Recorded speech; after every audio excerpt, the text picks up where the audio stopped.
All right, let's get some buy lows and some sell highs. Jamey, you are saying buy low on Patrick Mahomes, who Heath and I were talking before the show. He leads the NFL in off-target rate. Pretty crazy. But I like some of the trends. I'm sure you like the same stuff. What do you see from Mahomes saying buy low?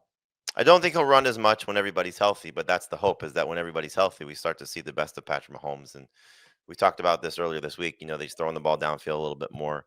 Hopefully that's a sign of things to come when Rashee Rice and Xavier Worthy are healthy. But, at some point, we talked about this prior to last year. Wow, they drafted Xavier Worthy in the first round and they signed Marquise Brown and they have this receiving core. It's going to be fantastic. And then Brown gets hurt in training camp and Rice gets hurt in week 3 and it all fell apart. And now we come into this year and Rice is suspended for 6 games and Worthy's hurt. But when everybody's there, if everybody's there, with the way Tyquan Thornton looks, and hopefully, Kelsey's still able to make some plays, like this could be fantastic for him. And so I don't know how many people are selling him at this point. So to even call him a buy low after 2 of 3 solid fantasy performances, but he is coming off a down game. You don't have Rice for another 3 weeks. You don't have Worthy potentially for this week. Like, you might be able to make some sort of package offer, because it's never really easy to just go quarterback for quarterback in most fantasy trades. But in some sort of package, if you can get Patrick Mahomes thrown in, I would try and do so. He's throwing deep. His deep ball percentage is way up. And that's a good thing, that he has the last 2 years really not stunk, but barely tried deep balls.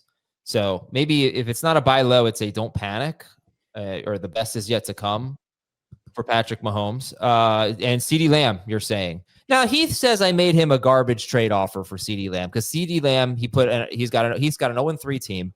He put Lamb on the block. I offered him Quentin Johnston. Now, what did you used a naughty word, Heath, before the show, but why is that such a bad trade? I'm giving you a superstar emerging 3rd-year receiver for this washed up guy with this high ankle sprain. All I said was that Jamey, who's in the same league, and I think 2-1 in that league, needs to make me a better offer, because nobody in the league is going to like it if you turn Quentin Johnston into CeeDee Lamb in the second half of the year. When we get to the sell highs, I will. I'll talk about Quentin Johnston more, because he is one of my sell highs. Well, what would you expect for CeeDee Lamb if you're looking to trade him? I would expect someone that I feel confident is going to be a top 24 wide receiver rest of season, and I currently view Quentin Johnston as more of a number 3. Would you take Rome Odunze for CeeDee Lamb straight up? I would. Would you take Courtland Sutton for CeeDee Lamb straight up?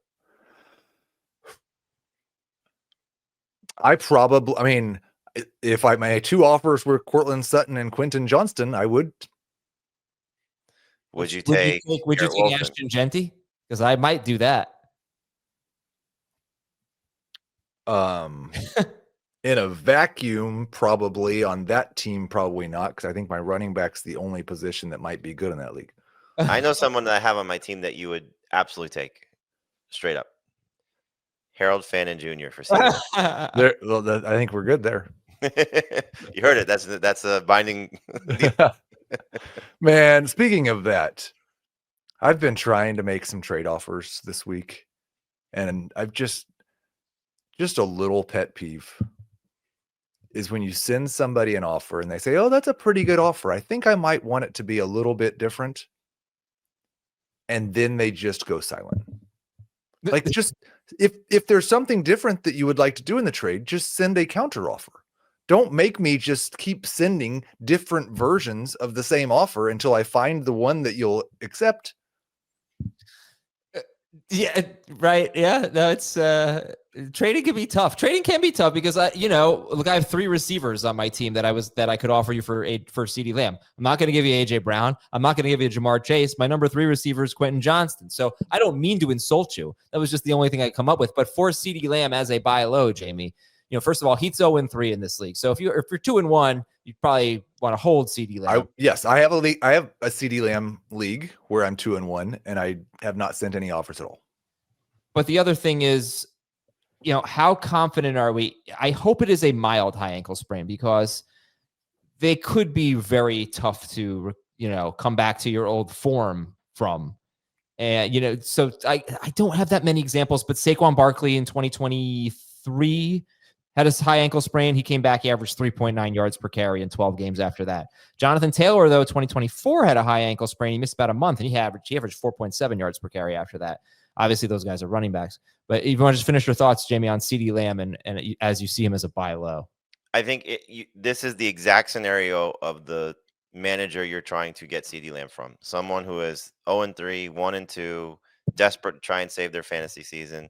And it's not just Lamb, it's Mike Evans. It's any of these injured players that still have the upside to be great at the end of the year that you're looking to acquire. And Evans, at least you have a year example of this. He missed 3 games last year with a hamstring injury, came back, and he was awesome. So hopefully that'll be the case for him. I know he's a year older and a lot more competition for targets at this point, but it's the same scenario, So I think for Lamb, the fear would be is they continue to lose while he's out, and he delays his return until he feels like he's 1,000% ready to go. So just keep that in mind. But Xavier Worthy, Rashee Rice, any of these players that are not able to play right now, Terry McLaurin if he misses a week, like you can unfortunately prey upon these fantasy managers that are somewhat desperate, and they might accept Quentin Johnston for maybe not CeeDee Lamb, but maybe for Terry McLaurin or maybe for Rashee Rice at this point, especially knowing that he's not eligible for 4 more games. So be aggressive in making some offers, and you could hopefully help the other manager at least save their fantasy season. Would you rather have Trey Benson or CeeDee Lamb rest of season? Lamb. I think that is almost entirely determined by my record. Sure. Gotcha.